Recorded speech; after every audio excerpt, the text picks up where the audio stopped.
All right, sir. So now that the U.S. government and some lobbying firms have rejected, the Nigerian government, funds for lobbying to cover up some of the things that is happening in Nigeria, what do you think is the way forward? And how do you think this is going to play out? What Nigeria did at this point in time is that I looked at Bola Ahmed Tinubu, the reason why he sent Nnamdi Kanu to Sokoto prison is very clear. A superior force should intervene for Christians in Nigeria. And we don't want to say Christians in Nigeria should be radicalized. Yes, because they're under serious threat at this moment. The British government are not saying anything. No country is saying anything. United Nations is dumb. AU is nothing to write home about. Unfortunately, we are seeing that it was China that built AU headquarters. So China is also infiltrating and trying to make sure that they do not protect the lives of civilians in Nigeria. What they are after is resources of this country. Can the United States of America do the needful? Nigeria has had a lot of threat. Nigeria is not a nation. Nigeria has never been a nation. There's no need of this unity. The unity is not working. Nobody has agreed that the only reason Nigeria is existing up to this moment is because of the crude oil. And that is what Gowon said. Gowon said that they went to war because of crude oil. Can American government stop advanced diplomacy and do the needful? Intervene, invade Nigeria, invade Nigeria, release, let Nnamdi Kanu be released, or possibly just tweet that the American government has recognized the state of Biafra. Then let us see how people will be dying because of one Nigeria. That will be yes. I can tell you, that the North is under pressure. You can see in Aso Rock presently now, there's so much uncertainty whether Bola Ahmed Tinubu is going to meet up or not, whether there's going to be election or not, whether he's going to be the last president or not. It all depends. But because we can see the elites, the Biafran elites, politicians who are already in Nigerian government will not have anything than to encourage this because they are making money. But thousands of the masses are not in support of them. Thousands are not in support of them. America should not listen to Nigerian elite. Thank God they have rejected all their billions. The last one was over $9 million. We are seeing another multi-billion funding of lobbies to cover up and to make sure Biafra is not pronounced anywhere. Even though it's been speculated that's the reason why Bianca Ojukwu was actually appointed. Definitely he's going to lose his ground and Nigeria is going to lose being a nation any moment from now. You understand? Whether Donald Trump do the needful or not, but what is clear is that the congressman has spoken. They have taken decision. Nigeria has been given enough time, to dismantle terrorists in Nigeria. But you can see the terrorists are saying very clearly that their agenda is clear, is to make sure that the target is the Igbo people. Once you take away Christianity in Nigeria, Nigeria will come under total Islamization, and that is the agenda. But nobody knows what God is going to do at the end of the day, and that's why there's massive clamor to protect Christians from the Middle Belt, to protect Christians in the North, by creating a safe nation for them. It's as simple as that. We don't need to wait for United Nations. There's a charter that empowers that. Everybody knows that IPOB is visible all over the world. Nnamdi Kanu is not a terrorist, can never be a terrorist. Someone who is never a terrorist can never be a terrorist. And the Nigerian government know those who are terrorists now are being given red carpet and share presidential tea in Aso Rock with Bola Ahmed Tinubu, who has now come out to say that he is Buhari incarnate. He represents Buhari. He will continue from where Buhari has started. And you can see very clearly that he has continued from political jihad against the Easterners by making sure that everything there, economy or whatever, goes down the drain. But I still believe that those who are on the know are still pushing for Nigeria to be disintegrated. The British government must agree to that, and with their body language, they have already said it. Whatever American government decides, that they will follow. Thank you. All right, sir. Sir, King Charles is in US, and with the look of things, we are hearing that more $1 billion is being pumped by the Tinubu government to cover up, in kind of lobby some firms, because we also hear Randy Moore and other US lawmakers saying that the present government in Nigeria are doing way too much. So, and we hear that Tinubu government also is paying some lobbying firms to cover some of these things, not to allow Donald Trump to take some personal decisions on the situation of Nigeria. And we also heard that some funds, I pray with all my heart that our alliance will continue to defend our shared values with our partners in Europe and the Commonwealth and across the world. And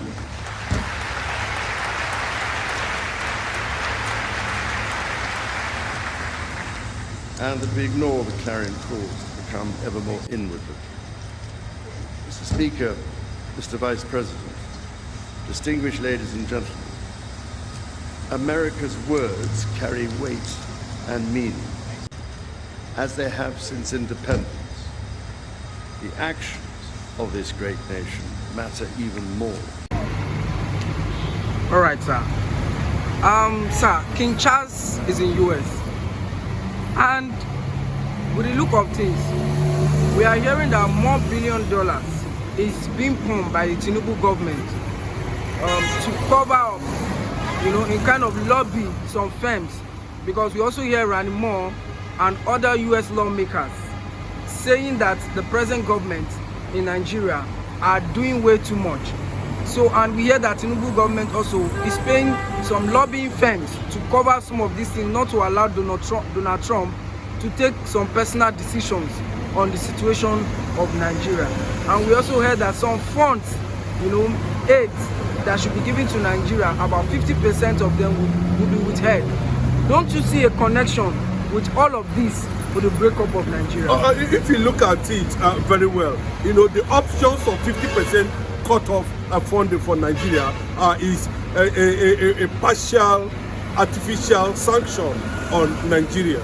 But if you look at what is actually playing out now, we are seeing the King Charles, whose great-grandfathers, did not do the needful. They claim that Nigeria was actually amalgamated.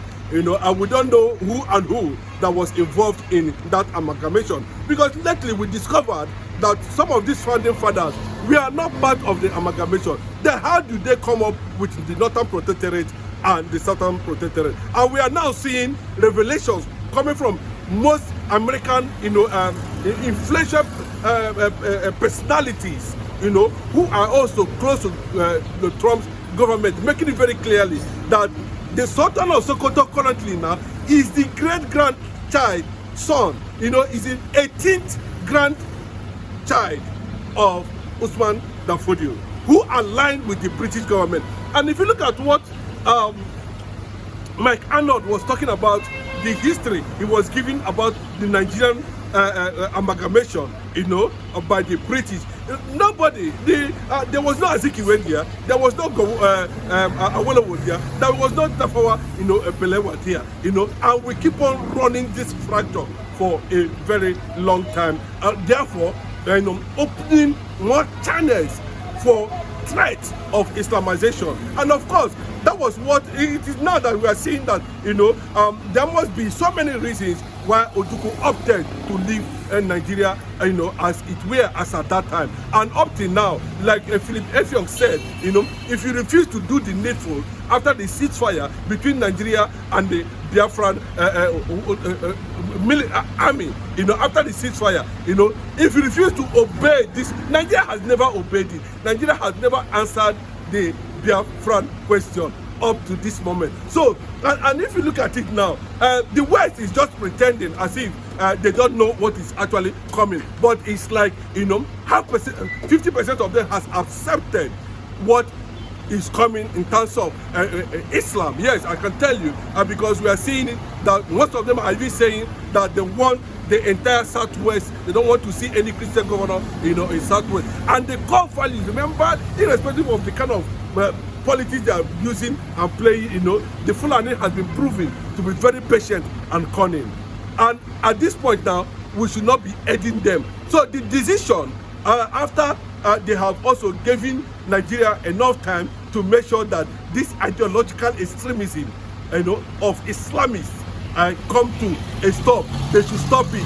they went as far as advising the Nigerian government on what to do, having single-handedly, fingered the Sultan of Sokoto, and also fingered the role Sharia is playing in Nigerian constitution till this present day. A lot of people feel that Bola Ahmed Tinubu, who happens to be, whether he's a Democrat or not, but for the fact that he's coming from the south, would have, did the needful by going ahead, decentralizing Nigeria and appoint ethnic lords to govern every region. But he is still playing the role of the Fulani agenda in terms of administration and in terms of what he does. And this has triggered reactions, and I want to believe that the presence of King Charles in having addressed the Congress, so some of these issues might have come up behind the scene, and the American government have told him, pop and play. There was nothing like amalgamation. Amalgamation in Nigeria was a complete fraud. And America is not going to back it because of American foreign policies that is against anything that has to do with terrorism, irrespective of where it happens or where it comes from. All right, look at it holistically. President Tinubu just appointed Bianca Ojukwu again as the minister of Bianca Ojukwu was just recently appointed as the Minister of Foreign Affairs by President Bola Ahmed Tinubu. Are you trying to say that because since Ojukwu was also part of the Biafra warlord, now appointing Bianca as the Foreign Affairs Minister, is there a connection in a way to get Biafra, or is he just trying to play behind the scenes? Of course, that's the right response to that. Bola Ahmed Tinubu was just simply playing, on the sentiment of Nigerians. A lot of people would have said that Bianca Ojukwu shouldn't have gone for such appointment in our opinion. But with the removal of the Foreign Affairs Minister, not even removal, he is contesting for a political governorship position somewhere in the north. I don't want to even know or don't want to even mention. But I can tell you that Bola Ahmed Tinubu has shown that he is Buhari incarnate and is very manipulative. For Bianca Ojukwu to have accepted that position, all is in the factor trying to make sure that they dismantle the overwhelming Biafran influence that is spreading all over the world today. That is the essence of it. A marching order would have been dished out to Bianca, and to make sure that he counters. We saw it, what the role she actually played when the ambassador to Finland, Senator Sama, was involved. Bianca Ojukwu, who happens the Minister of State as another, was also involved in what happened to Simon Ekpa. But the question is that it looks like all these people has totally lost consciousness to the agenda of Fulani, because everybody you're seeing in the southeast today as governors, as senators, name them, they are being controlled by the caliphate. And everything that has to do with Islamization, both in Benue, Middle Belt, everybody is being massacred. Nigerian government are pretending over it. But instead, you can see it very clearly. They are now using the resources of the Biafran land to now manipulate the decision of the global leaders, trying to find out what is actually going to Nigeria. They decided to cover this up, if not for Mazin Namdekano, even though for people like Simon Ekpa, who went, behind the line, and started calling the global attention to the agenda in Nigeria. The agenda has been, has been molded, has been baked. They are just taking it face by face.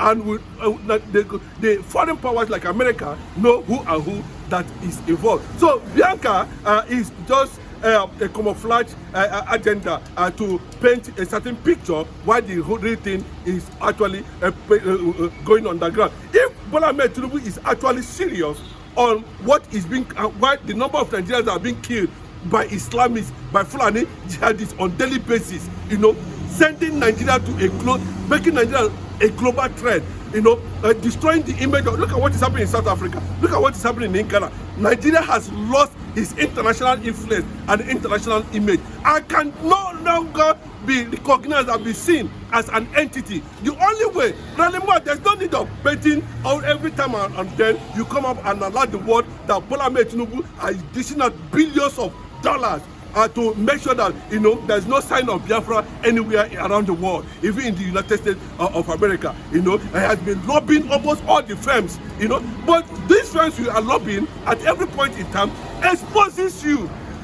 So you know very clearly that, you know, we want to build a Turkish military base in Nigeria that was accused of sponsoring Islamists, jihadists in Nigeria. You want them in Nigeria. So if you look at Bola Ahmed Tinubu's tendency and why he sentenced Mazi Nnamdi Kanu and went after Simon Ekpa, you know, and decided to celebrate jihadists, then, you know, according to him, they radicalize them at the end of the day, you know, push them to the Nigerian military, push them to the society again. What message are you passing to others? And they have told you that in the next 10, 20 years now, there will be no Christianity and there will be no church in Nigeria. And any attempt for any Christian to rise up and question the modus operandi, the agenda of the Islamists in Nigeria will face the consequences. Nigeria's government has seen this threat coming from some northerners and they are not saying anything. But once an Igbo man, they are busy dividing the Igbo people, they are busy creating confusion in Igbo land,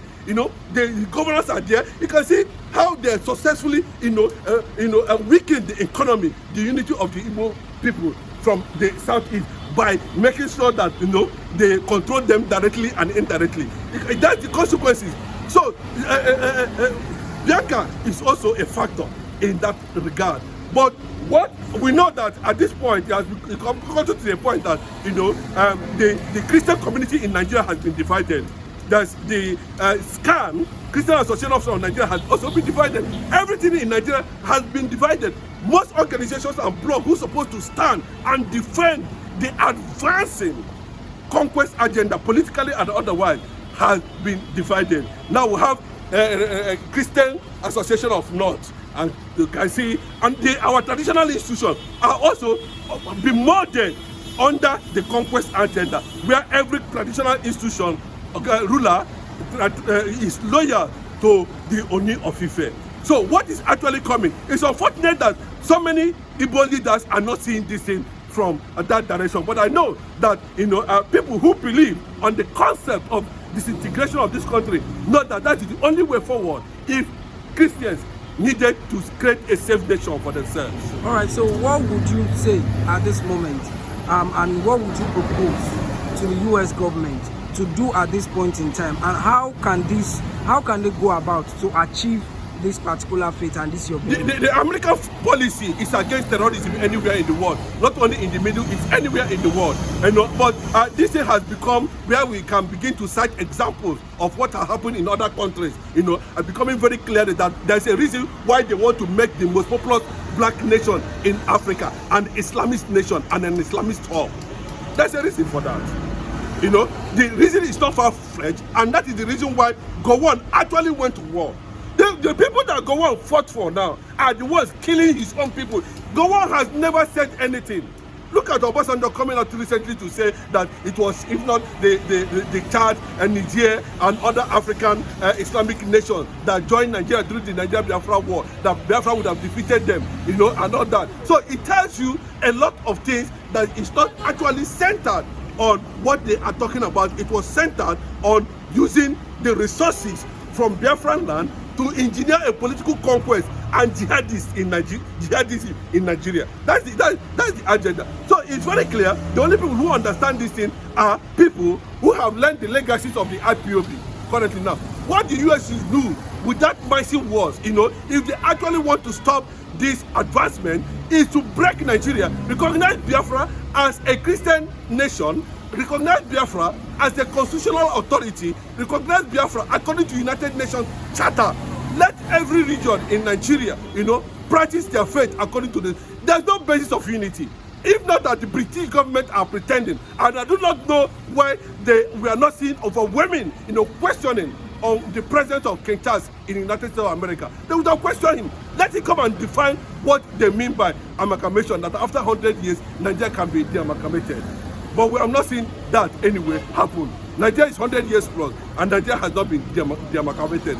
The British government are not saying anything. But still, we are there and watch how the Islamic government of Nigeria sentence Mazi Nnamdi Kanu, using Sharia law to sentence Mazi Nnamdi Kanu into prison. So United States should understand very clearly, the Israeli government should understand very clearly, you know, that the Protection Act of Christians all over the world should be enabled, invoked, and by so doing, divide Nigeria into and recognize Biafra as a sovereign nation.